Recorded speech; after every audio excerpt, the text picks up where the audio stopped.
अस्सलाम वालेकुम नाज़रीन इकराम मूना आलम के प्रोग्राम में हमायूं मोहम्मद, शर्मिला फ़ारूकी और अफनानुल्लाह की बात हुई है। शर्मिला फ़ारूकी ने अफनानुल्लाह को खूब आड़े हाथों लिया और हमायूं मोहम्मद ने भी शर्मिला फ़ारूकी पर काफ़ी तनकीद की इस बात पर कि हमारी हुकूमत नहीं है। आइए पहले ये वीडियो देखते हैं, फिर इस पर बात करते हैं। आपके लिए चैलेंज है कि खान साहब की रिहाई। हर कोई आपको बोल बोल के थक गया है कि आप लोग इसके ऊपर कुछ काम करें, कोई रिवैम्प करें, लेकिन आप डिनाई नहीं कर सकते सर, अपनी पार्टी में जिस लेवल की तकसीम हो रही है।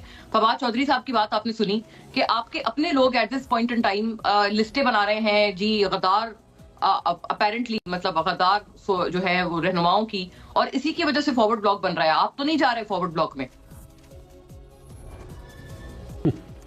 बिस्मिल्लाहिर्रहमानिर्रहीम, इय्याका नअबुदु व इय्याका नस्तईन। देखिए जी, मुझे सिर्फ एक ही ब्लॉक का पता है पाकिस्तान तहरीक इंसाफ में। फॉरवर्ड ब्लॉक पाकिस्तान तहरीक इंसाफ में इसलिए नहीं बन सकती, इन माय ओपिनियन, वो ये है कि पाकिस्तान तहरीक इंसाफ में इलेक्टेबल्स की सियासत नहीं है।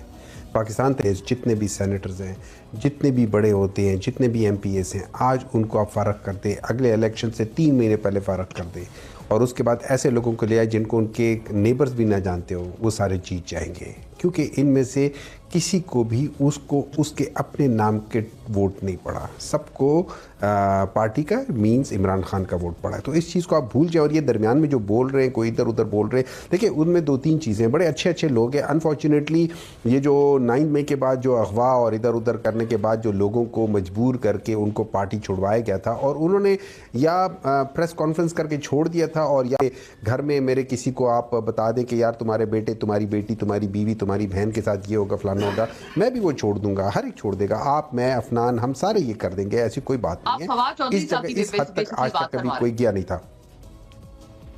मैं हर एक की बात कर रहा हूँ, मैं हर एक की बात कर रहा हूँ। 90% सिवाय चंद एक लोग जो डील करके गए, जिसमें परवेज़ खटक हो गया, जिसमें जहांगीर तरीन हो गया, जिसमें अलीम खान हो गया, जिसमें इन किस्म के, इनके अलावा बाकी लोगों के साथ वो था।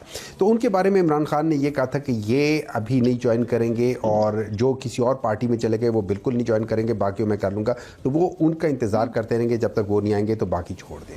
बाकी रह गई बात कि कुछ होगा। देखिए इमरान खान, मेरी नज़र में जो डेवलपमेंट्स हो रही हैं इंटरनेशनली और नेशनली, और जो चीज़ें हो रही हैं और जो गलत चीज़ें हो रही हैं, जैसे अभी ये कटलंग के अंदर जो एरियल वो उसकी वजह से 9 या कितने लोग जिसमें बच्चे और वो थे, ये वो बॉम्बिंग या जो ड्रोन्स के खिलाफ होते थे, उसमें जिसको हम कहते हैं collateral damage, that collateral damage is 1 to many.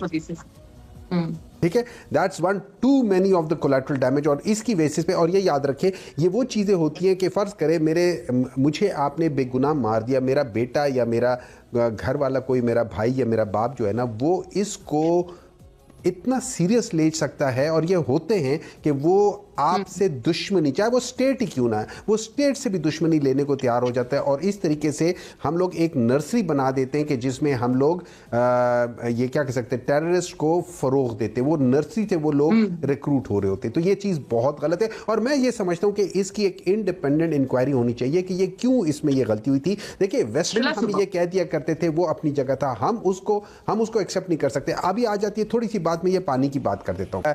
ये 8 जुलाई 2024 को प्रेसिडेंसी में प्रेसिडेंट साहब के ज़ेरे सदारत एक ब्रीफिंग हुई थी।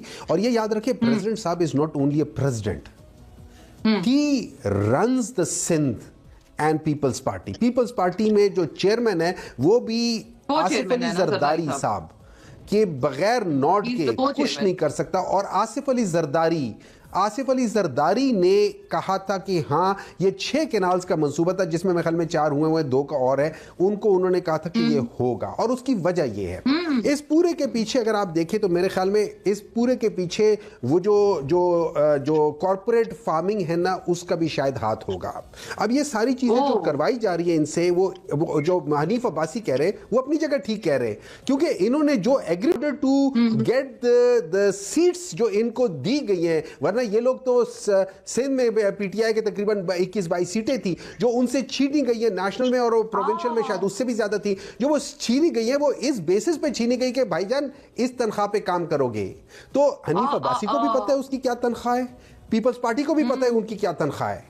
ये लोग इस वक्त बगैर उस तनख्वाह के, तो ये सही कहते हैं, हाँ, एक दूसरे को ये बोलते जरूर रहेंगे। आपके साथ हमें माशाल्लाह कोई 3-4 साल हो गए प्रोग्राम करते हुए, या मे भी ज्यादा ही हो गए।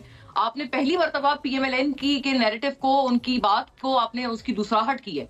आपने उनसे इत्तेफाक किया है और आपने इस मामले पे किया है, तो क्या होगा आप समझते हैं कि वो तो इलेक्शंस की सीट्स थी ना, आपको लगता है कि वो जो पीटीआई की सीट्स जो कि आप फरमा रहे इन हैं कि लोगों as per की you वो पीपल्स छीनी गई पार्टी आपसे, वालों वो वापस दे देंगे? पार्टी वालों की हिम्मत नहीं है कि ये इस हाँ। गवर्नमेंट के खिलाफ कोई चीज लेकर आए। मैं आपको एक और बात बता देता हूं, ये लोग ओपनली आपके प्रोग्राम में, मेरे प्रोग्राम में, हर प्रोग्राम में पीका लॉ, फलानी चीज का, इस गलत लॉ, उस गलत लॉ का रेफरेंस देते हैं और हमें रिजर्वेशन है। इन सब के ऊपर इन्होंने ही वोट दिए हुए हैं।